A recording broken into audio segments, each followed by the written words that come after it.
Hello to everyone. I welcome you all on Abhipedia platform. And today we have a very important session, special session with another topper of CAPF Assistant Commandant 2020 final result. So जैसा हमने देखा था कि हमने पहले भी topper interaction की है, बट ये वाली टॉपर इंटरेक्शन अलग है बिकॉज ये CAPF AC 2020 का ही फाइनल रिजल्ट है, but this is under the reserve category. तो यूपीएससी एक और मेरिट लिस्ट निकालती है थोड़े टाइम के बाद, वो रिजर्व लिस्ट होती है, उसके अंदर जो है हमारे जो सत्यम है उनका नाम आया है मेरिट लिस्ट के अंदर। And now he is selected CAPF assistant commandant topper.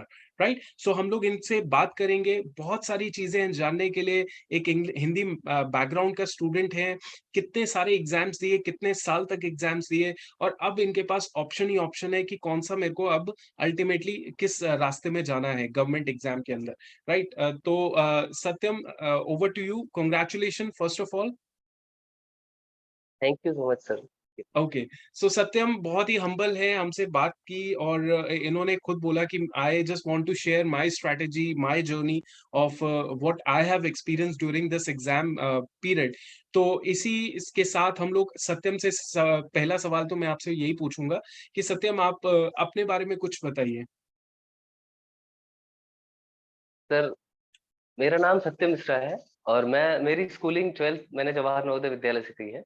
उसके बाद मैंने graduation sir Feroze Gandhi engineering of institute of technology से रायबरेली में इलेक्ट्रॉनिक्स और कम्युनिकेशन ब्रांच से किया है। मेरे okay, father sir high court में लॉयर हैं, प्रैक्टिस करते हैं, और mother sir house maker.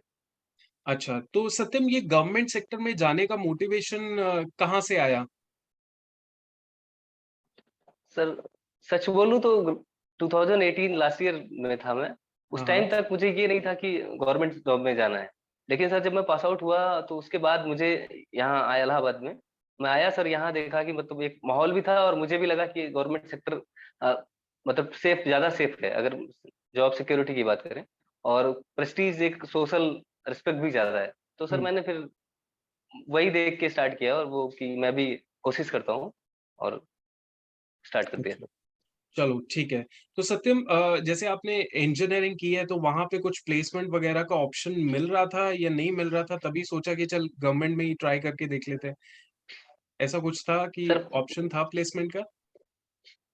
Sir मेरे पास, मैं फाइनल ईयर में प्लेसमेंट में अपीयर हुआ था, और मेरा ऑप्टिमस इलेक्ट्रॉनिक्स है, नोएडा की कंपनी। Sir okay. वहाँ प्लेसमेंट भी हुआ था। Yes sir.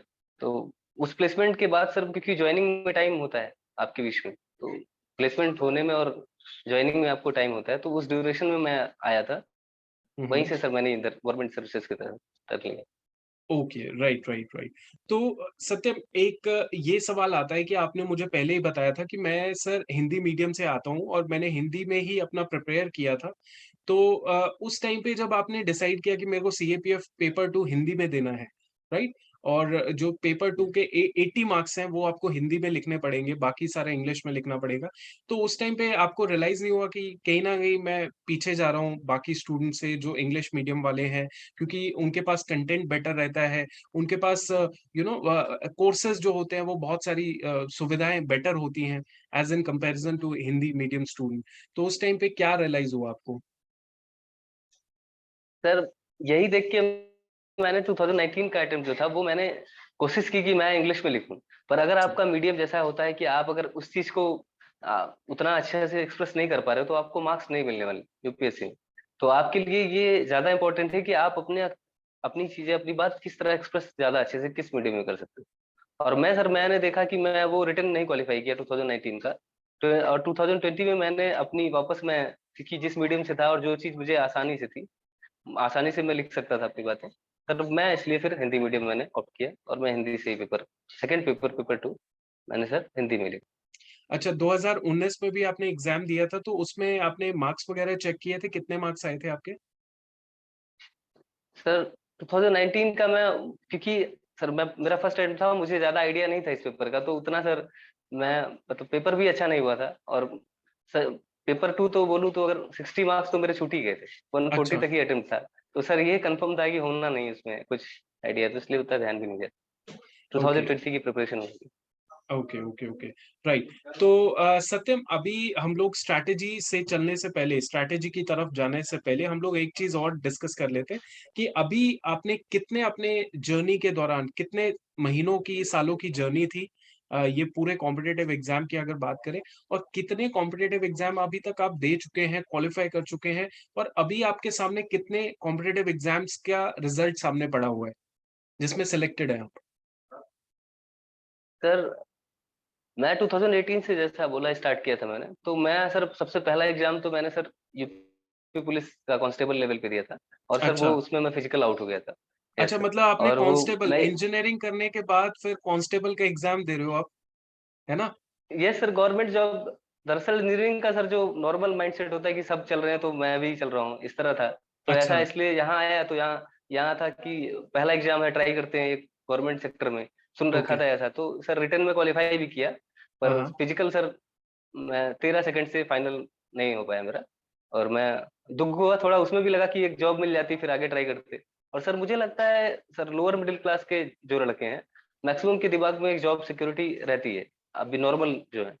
तो सर इस वजह से मैं उस जॉब को एज ए बैकअप सोचा था कि मतलब हो जाए तो आगे और ट्राई किया जाएगा। तो इसलिए सर, पर हुआ नहीं, उसमें नहीं हुआ, तो फिर मैं नेक्स्ट सीपीओएसआई ट्राई किया। सीपीओएसआई में भी सर मैं 2 बार फिजिकल आउट हो गया। फिर अच्छा, मैं sir, yes sir, railway RPF SI मैंने क्वालिफाई किया, रिटर्न फिजिकल फाइनल मेरिट में आउट हुआ। इस तरह सर हाई कोर्ट एआरओ, फिर मतलब और सारे एग्जाम देते गया, और मैं सर 3 साल के अंदर मैंने 21 रिटर्न क्वालिफाई की। माय पर गॉड!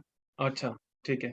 कुछ कुछ ऐसा डेस्टिनी कुछ जो भी चाह रही थी सर, मैं 3 साल में, और फाइनल सिलेक्शन सर मुझे पिछले 3 साल में कहीं नहीं मिला, फाइनली मैं कहीं सिलेक्ट नहीं हो पाया। अभी सर इस टाइम पे मेरा पहला सिलेक्शन सीपीएफ इसी से पहले सर लोअर पीसीएस में हुआ। अभी सीपीएफ एसी में सर रिजर्व लिस्ट में नाम आ गया। तीसरा सर मुझे अभी मेरे पास यूपीएसआई भी मैंने दिया था सब इंस्पेक्टर का। तो सर उसमें भी मैं फिजिकल क्वालिफाई हूँ, मेडिकल होना और लिस्ट आनी, मेरिट लिस्ट आनी। इसके अलावा सर समीक्षा अधिकारी आरओ पोस्ट है सचिवालय की, सर उसका भी मैंने मेंस दे रखा है। उत्तराखंड पीसीएस का भी सर अभी प्री क्वालिफाई हुआ है, एक हफ्ते पहले रिजल्ट आया है, उसका भी सर मेंस भी सक्सेसफुल है। अच्छा, तो बहुत बढ़िया। सुनने में तो बहुत अच्छा लग रहा है कि ये सब क्वालीफाई कर लिया है। लेकिन 3 साल जो मेहनत आपने की है, इमोशनली, फाइनेंशियली बहुत सारे चैलेंजेस आते हैं, वो तो आप ही को पता है कि वो किस तरीके से आपने हैंडल किया, और कहाँ कांस्टेबल की जर्नी आपने फेल की और कहाँ असिस्टेंट कमांडेंट की जर्नी को सक्सेस किया, सक्सेसफुल हुए। तो लाइफ इज़ अनसर्टेन, आपको जस्ट अपने एफर्ट्स लगाने हैं, है कि नहीं सत्यम? यस सर, बिल्कुल एग्री करता हूँ आपकी बात से, क्योंकि हाँ, सर कोई, अगर आप एक जगह एक स्टेप पे फेल है तो जरूरी नहीं कि आप नेक्स्ट स्टेज पे भी फेल होंगे, या नेक्स्ट स्टेप पे हो सकता है डेस्टिनी कुछ और आपको ले जाना चाहती है, और आप ट्राई जरूर करिए। और आगे अगर आपके पास अटेम्प्ट है तो आप जरूर, जब तक है, एफर्ट अपना लगाइए और करेक्ट। पॉजिटिव रहिए सर, क्योंकि जरूरी नहीं कि फर्स्ट अटेम्प्ट में हर कोई सिलेक्ट हो जाए सर। तो इसका ये इससे ये मतलब नहीं कि आप डीमोटिवेट मत होइए, आप अपने एफर्ट लगाइए, और डेफिनेटली आप, टाइम लग सकता है पर सेलेक्ट जरूर होंगे। Correct, correct, correct. सत्यम, चलो अब हम लोग बात करते हैं पेपर 1 की स्ट्रैटेजी की। तो पेपर 1 के लिए क्या-क्या बुक्स आपने रेफर किए और कैसे उसको स्ट्रैटेजाइज़ किया? वो मुझे थोड़ा डिटेल में बताओ। सर मैं इसको सब्जेक्ट वाइज सेग्रीगेट करूंगा। सर जैसे मैं इंजीनियरिंग बैकग्राउंड का था, तो थोड़ा साइंस का मेरे पास एक प्लस बोनस था। तो मैं साइंस, क्योंकि 9th और 10th की मैंने स्पेशली एनसीईआरटी, सिर्फ एनसीईआरटी ही की है। और उसके बाद सर हिस्ट्री मेरा वीक था, तो मैंने जो न्यू एनसीईआरटी है सर, हिंदी मीडियम में, वो न्यू एनसीईआरटी सर तीनों किया है। साथ में स्पेक्ट्रम किया है सर मॉडर्न के लिए, और लूसेंट किया है। हुँ, पॉलिटी में सिर्फ लक्ष्मीकांत किया है। मृणाल सर के कुछ लेक्चर्स देखे थे, हालांकि वो इंग्लिश में थे सर, ज्यादा उतना समझ नहीं पाया, पर 5-7 क्वेश्चन आते हैं इकोनॉमिक्स से, तो यस। वो मैंने वहां से, यस सर, वहां से कोशिश की थी करने की। मैथ्स क्योंकि सर एप्टीट्यूड था मेरा पॉइंट, तो इसलिए मुझे उतना दिक्कत नहीं हुई। प्रीवियस ईयर क्वेश्चंस मैंने सर मैथ्स के लिए सॉल्व किए थे। ओके। ज्योग्राफी के और लिए सर मैंने सिर्फ एनसीईआरटी की थी, 11th फिजिकल, और ओके, सर मैपिंग की थी मैंने। अच्छा, ठीक है। तो आप साथ ही साथ कुछ ऐसा यूपीएससी की भी तैयारी कर रहे थे, या जस्ट आप यूपीएससी को छोड़ के, सिविल सर्विसेज़ को छोड़ के बाकी सारे एग्ज़ाम्स की तैयारी कर रहे थे? सर मैं यूपीएससी का मैंने सोचा नहीं था। मैं अच्छा, बेसिकली मैं डिफेंस यूनिफॉर्म जॉब के लिए, अभी जितने भी थे, जैसे यार रेलवे था या सीपीएसआई था, सर मैं यूनिफॉर्म जॉब के लिए सोच रहा था, तो इसलिए यूपीएससी का कोई माइंड में नहीं था।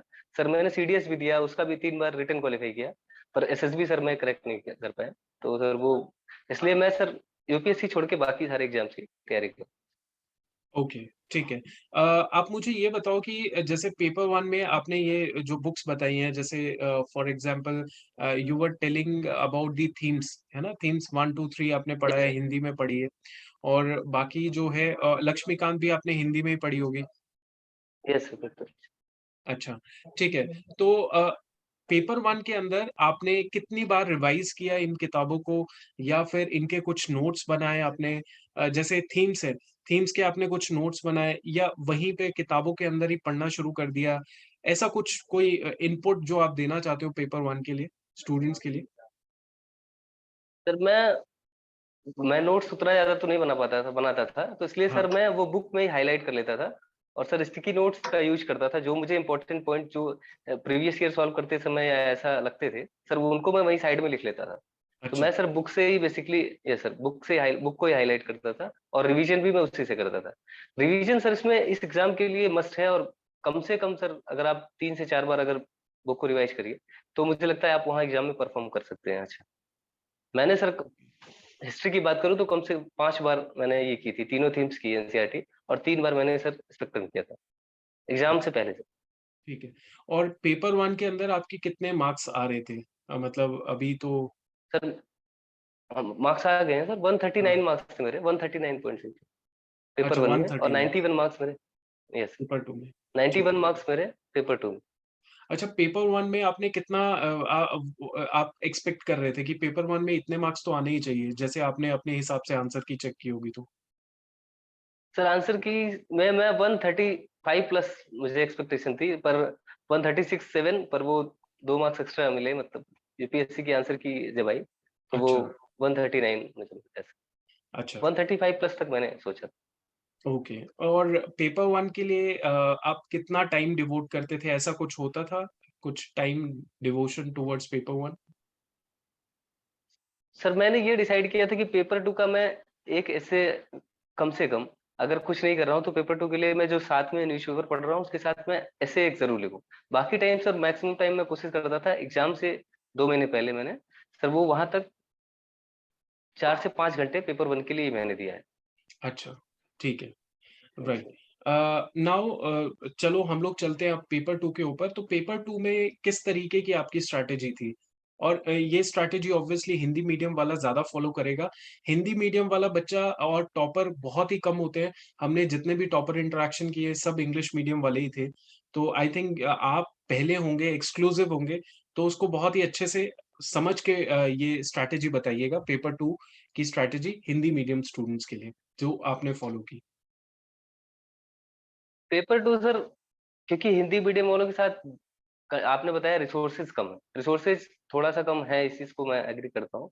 तो पर न्यूज़पेपर सर अभी हिंदी में भी जो दैनिक जागरण राष्ट्रीय संस्करण है, क्योंकि सर काउंटर आर्गुमेंट हो या जो हिंदी सबसे बड़ी चीज ऐसे होती है सर, हुँ, ऐसे जो है आपको हिंदी में लिखना है और वही सर डिफरेंस करता है। तो अगर आप न्यूज़पेपर और ये चीजें जो साइड में लिखने की प्रैक्टिस है, स्पीड आपकी ठीक है, तो सर आपका पेपर 2 छूटेगा नहीं। वरना पेपर 2 मैक्सिमम लोग मैंने देखा है सर, मेरे दोस्त जो हिंदी से देते हैं, हिंदी मीडियम से, उनका पेपर 2 मेरा भी 2019 में आपको बताया मैंने इंग्लिश लिया था, हालांकि तैयारी नहीं थी। लेकिन सर मैक्सिमम का हिंदी मीडियम की वजह से पेपर 2 छूट जाता है और छूटने पे सर वो मार्क्स अपने आप कम हो जाते हैं। तो कोशिश ये होनी चाहिए सर हिंदी मीडियम वालों को कि प्रैक्टिस ज्यादा करें, ज्यादा से ज्यादा लिखें। और वो ऐसे के लिए अगर बोलूं तो सर न्यूज़पेपर का जितना भी मतलब सपोर्ट ले पाए वो ज्यादा बेनिफिशियल होगा उनके लिए। अच्छा आपने न्यूज़पेपर कौन-सा बोला? सर दैनिक जागरण राष्ट्रीय संस्करण जो है, सर अ, कोशिश करें वो पढ़ें। अगर वो नहीं है सर तो जनसत्ता हर हुँ, जगह मतलब वो यहाँ भी है, तो वो हुँ, सर आप जनसत्ता दूसरा ऑप्शन जनसत्ता पे जाइए। Okay, right. और कुछ पेपर 2 के बारे में टेस्ट सीरीज़ या कुछ और आपने एफर्ट लगाए हो पेपर 2 के लिए? सर स्पेशली टेस्ट सीरीज तो मैंने नहीं ली थी, लेकिन सर जो प्रीवियस ईयर क्वेश्चन जो पिछले 4-5 सालों के हैं, उसमें से कुछ क्वेश्चन आपको सेलेक्ट करने होंगे कि वो कॉमन क्वेश्चन है, वो नेक्स्ट टाइम भी आ सकता है। जैसे हुँ, बात करूँ तो अंतर्राष्ट्रीय संबंध, हाँ जी। Yes, yes, yes.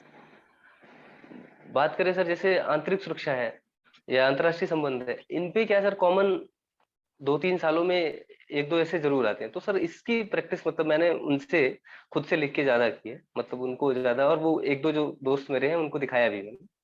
तो वो उससे एक आइडिया लगता है सर कि कहाँ कमी है या चीज़ें क्या करना है और इम्प्रूवमेंट कहाँ चाहिए। अच्छा, तो सेल्फ ठीक है। प्रैक्टिस मैंने ज़्यादा की सर। अच्छा, पेपर 2 आपका टाइम पे कंप्लीट हो गया था? 2020 में सर पूरा कर लिया था मैंने। 5-7 मिनट मेरे पास बचे थे लास्ट में, मेरा अच्छा, पेपर 2 हो गया। अच्छा, ठीक है, ठीक है। चलो अब हम लोग आपके उस पॉइंट की बात करते हैं जिसमें आप ऑलरेडी बहुत बार फेल हो गए थे। कांस्टेबल में भी फेल हो गए थे, है ना? फिज़िकल वगैरह में आपने बताया था सीपीओ में। यस सर, तो यस सर। ये वाला फिज़िकल तो ऑब्वियसली बहुत लीनिएंट होता है। लीनिएंट मतलब इनके स्टैंडर्ड थोड़े कम होते हैं। तो इसमें आपको कोई प्रॉब्लम तो नहीं आई या कुछ ऐसी चीज़ें जो स्टूडेंट सुनना चाहते हैं आपसे कि कुछ मदद मिल जाए उनको? सर अगर उन एग्ज़ाम्स के से कंपेयर करें इसके फिजिकल का, तो हाँ, ये ज़रूर लीनिएंट है। लेकिन सर कुछ ऐसे भी लोग हैं, मतलब दोस्त हैं मेरे ही, और मैं खुद भी उनमें से उन्हीं में से एक हूँ, जिनका फिजिकल सर, जिन्होंने कभी नहीं उतना अच्छा फिजिकल किया है। तो उनके लिए सर ये प्रॉब्लम हो सकती है, स्पेशली अगर लॉन्ग जंप की बात करूँ और 100 मीटर रेस में भी, तो सर लोग उसमें आउट होते हैं। इसलिए सर मैं कहूँगा तैयारी के साथ-साथ जो भी इस एग्ज़ाम के लिए प्रिपेयर कर रहे हैं, वो साथ में उसके साथ ही आधा घंटा शाम को या जब भी उनको टाइम मिले, तो अपना फिजिकल ग्राउंड में ज़रूर जाना चाहिए, कुछ थोड़ा बहुत जो भी रनिंग वगैरह करते रहना चाहिए। क्योंकि सर इससे फ्रेशनेस भी है और फिजिकली भी फिट होंगे, हुँ। पढ़ने में भी अच्छा है।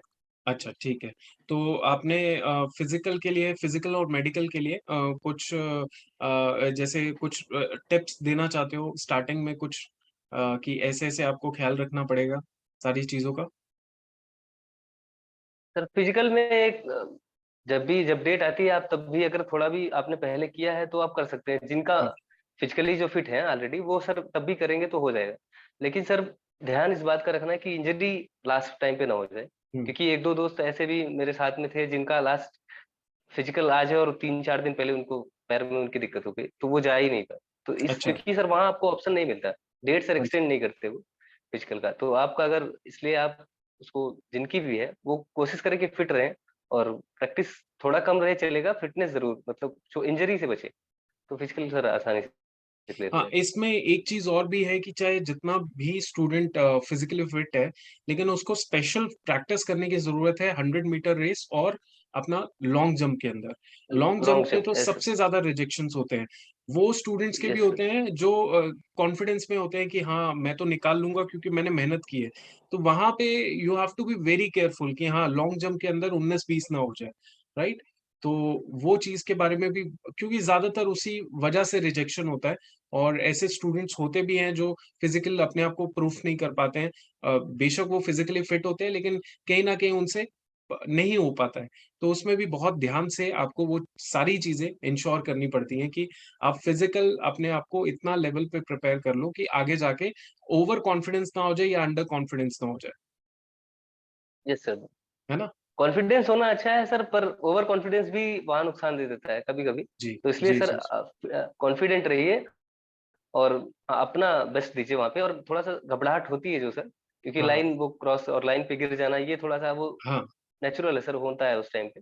पर उसको अगर केयरफुली है, क्योंकि 3 अटेम्प्ट लॉन्ग जंप पे मिलते हैं, तो आप अगर एक गड़बड़ भी हो गया तो बाकी 2 में आप ट्राई कर सकते हो जाता है। पर यस। ओवर कॉन्फिडेंस के चक्कर में सर, या ज़्यादा करने के चक्कर में वो कभी-कभी गड़बड़ हो जाती है और वो बाहर भी हो जाते हैं। ऐसा मैंने भी देखा है सर, मेरे सामने ऐसा हुआ है। तो यस, इसलिए यस, सर यस। इस चीज़ से बचना चाहिए। ठीक है।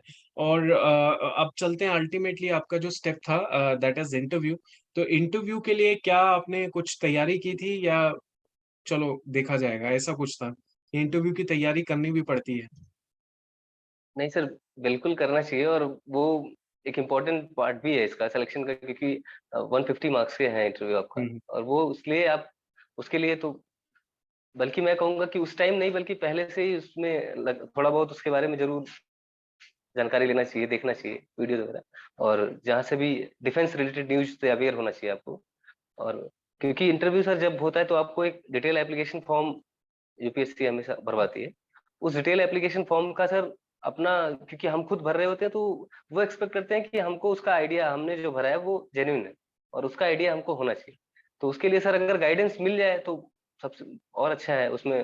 क्योंकि जैसा सर मैंने इंटरव्यू के टाइम पे अपना डेप अभिपीडिया डिफेंस को दिया था, और सर आपने क्वेश्चन मुझे पर्सनल क्वेश्चंस भी प्रोवाइड कराए थे, तो उनको सर मैंने अच्छे से प्रिपेयर किया। वो वहाँ सर एक आपके अगर सेम क्वेश्चन वहाँ आपसे पूछ लिया गया तो सर एक आपके लिए वो कंफर्ट जोन हो जाती है, आप आसानी से उसका जवाब दे सकते हैं। और वो सर कॉन्फिडेंस स्टार्टिंग में ही अगर बिल्डअप हो गया तो वो आपके लिए अच्छा होता, मतलब जो एस्पिरेंट है उसके लिए हमेशा अच्छा होता। तो इसलिए सर मैं कहूंगा कि प्रैक्टिस जरूर करनी चाहिए और कोशिश करना चाहिए अपने डेफ का एनालिसिस खुद से कर सके तो अच्छा है, वरना अगर अच्छे गाइडेंस जैसे अभी पीडीएफ है तो आप वहां दीजिए। आप सर आप लोग ऑलरेडी उसको की एनालिसिस करके और उसका बनाते हो, ऑब्जर्व करते हैं, और क्वेश्चन अब तो पर्सनल इंटरव्यू का भी ऑप्शन है। तो जिनको करना है वो आराम से करना चाहिए और बेझिझक, क्योंकि सर फायदा है, इंटरव्यू का गाइडेंस का हमेशा फायदा है। और वो कोशिश करनी चाहिए, मॉक दे सके तो जरूर देना चाहिए। ओके, सत्यम, आपका बोर्ड कौन सा था और कौन सा दिन था जिस दिन आपका इंटरव्यू था स्केड्यूल? सर अभी एग्जैक्ट डेट तो नहीं याद है सर, पर मेरा बोर्ड सर बीबी व्यास सर का था। अच्छा, ठीक है। 1984 बैच के वो आईएएस है। ओके, तो कैसे सवाल पूछे गए थे, और आफ्टर द इंटरव्यू आपको कैसा लगा कि आज तो बेस्ट परफॉर्म किया, या कुछ ऐसा रह गया जिसको मैं और इम्प्रूव कर सकता था? सर मेरा interview sir morning morning shift में था, और मैं हम्म। सर अपने बोर्ड में पहला कैंडिडेट था। तो इसलिए सर वो वहाँ गया स्टार्टिंग में, और पहला क्वेश्चन ही मुझसे सर ने पूछा इंटरनेट ऑफ थिंग्स पे, व्हाट इज अच्छा। आईओटी। अच्छा। और सर मैंने उनसे परमिशन भी ली कि मैं हिंदी में बोल सकता हूँ, क्योंकि वहाँ सर थोड़ा सा इस चीज का इशू होता है कि बोर्ड में जरूरी नहीं चारों आपको इंग्लिश हिंदी जानते हो। तो हम्म। वहाँ आपको परमिशन लेनी पड़ेगी और कोशिश करना पड़ेगा, जितना भी आप इंग्लिश जानते हैं उसमें अगर अलाउ नहीं कर रहे हैं तो आपको बोलना भी पड़ेगा, हो सकता है। तो इस चीज के लिए भी हिंदी मीडियम के जो कैंडिडेट हैं उनको तैयार रहना चाहिए। मैं यहाँ इस चीज को क्लियर कर दूं कि सर वो कभी कभी ऐसी सिचुएशन भी आई है और दोस्तों के भी साथ, कि वहां अलाउ नहीं किया, उन्होंने कहा जैसे भी आप इंग्लिश बोलो वो हम आपको इसके मार्क्स नहीं काटेंगे। तो अगर ठीक है। ऐसा है तो सर थोड़ा बहुत बेसिक आइडिया, थोड़ी अपनी बात रखने का होना चाहिए वहां पे। और क्वेश्चन सर मैक्सिमम मुझसे डेफ रिलेटेड ही थे, और वो बेसिकली सर वो ये जानना चाह रहे थे कि मैं जो भी हूँ मैं ओरिजिनल हूँ, जो मैंने लिखा है वो मैंने ही किया है, वो मेरे ही है। और बाकी कुछ चीजें सर मुझसे डिफेंस रिलेटेड भी पूछा, पर्सनल क्वेश्चंस भी थे एक दो। और बाकी अच्छा था, ओवरऑल ठीक था सर। लेकिन कहीं कहीं क्योंकि मैं उतनी सी तैयारी मुझे लगा कि नहीं थी, मैं ये सोचा था कि मैं आराम से हिंदी में बोलूंगा, पर एक सर उसमें मेंबर थे जिन्होंने अलाउ नहीं किया, मतलब उनको खुद दिक्कत थी हिंदी से। अच्छा। तो सर वहां मुझे थोड़ा सा कंफर्ट जोन मेरा, मतलब मैं जैसा चाह रहा था वैसी चीजें नहीं थी हो पाई। तो मुझे लगा कि एवरेज गया सर, अच्छा, मतलब ठीक है। एवरेज परफॉर्मेंस था मेरा, और मुझे नहीं, मार्क्स भी सर हाँ। हाँ जी। उतने अच्छे नहीं मिल पाए इस वजह से। कितने मार्क्स थे आपके? मुझे सर 74 मार्क्स मिले थे। 74 आपको मार्क्स मिले। लेकिन देखो सत्यम, पॉइंट इसकी यार सिलेक्शन हो गया, है ना? अब हाँ सर यहाँ ये पे डज नॉट मैटर, ये तो अब फर्क ही नहीं पड़ेगा कि क्या 74, क्या 84 और क्या 110, right? What really matters is your selection. तो अब सिलेक्शन हो गया, बात खत्म, है ना? प्रोसेस में आप सफल हो चुके हो। इस चीज यस में सर। मैं हाईलाइट करना चाहता हूँ, ये बहुत ही ज्यादा इंपॉर्टेंट चीज है कि वहां पे यूपीएससी में जनरली हम लोग यही कहते थे कि यूपीएससी सबको इंपॉर्टेंस देती है। आप किसी भी भाषा में बात कीजिए, वो आपकी बातों को सुनेंगे रादर देन आपका medium of language, right? But ये चीज बहुत कमाल की है कि यूपीएससी आजकल क्या कर रही है फ्रॉम द लास्ट 2-3 इयर्स। वो मैंने बहुत स्टूडेंट्स को देखा है जो हिंदी में प्रिपेयर करके गए थे। मैं तो 2-4 स्टूडेंट्स का नाम भी आपको बता दूंगा, है ना? तो उन्होंने तो हिंदी में प्रिपेयर किया, और हिंदी में जब गए वहां पे अपने पूरे कॉन्फिडेंस के साथ, और एकदम से कॉन्फिडेंस नीचे गिर गया उनका, because of they were not prepared with the English language. और उनको इंग्लिश लैंग्वेज में ही बोला गया कि आप इंग्लिश में ही बात कीजिए। जैसे आपने खुद कहा कि हम लोग यहाँ पे जज नहीं करेंगे, लेकिन ऑब्वियसली चीज है कि आप आपका जो मीडियम है भाषा का, वो उसमें कंफर्टेबल नहीं होंगे तो शायद आप अच्छे से एक्सप्रेस नहीं कर पाओगे, है ना? तो ये भी पॉइंट होता है। तो यहाँ पे ये चीज याद रखनी है, जितने भी एस्पिरेंट जो अभी आने वाले इंटरव्यू में प्रिपेयर करने वाले हैं, इस सीएपीएफ का इंटरव्यू आने वाला है, कि आपने अपने आप को मेक श्योर करना है कि आप दोनों भाषा में एकदम ठीक रहें। इंग्लिश वाले तो इंग्लिश में ही बात करेंगे, लेकिन जो हिंदी वाले हैं, उनको भी इंग्लिश भाषा थोड़ी बहुत आनी चाहिए। इतनी आनी चाहिए कि आप वहाँ पे नर्वस ना हो जाएँ, है ना?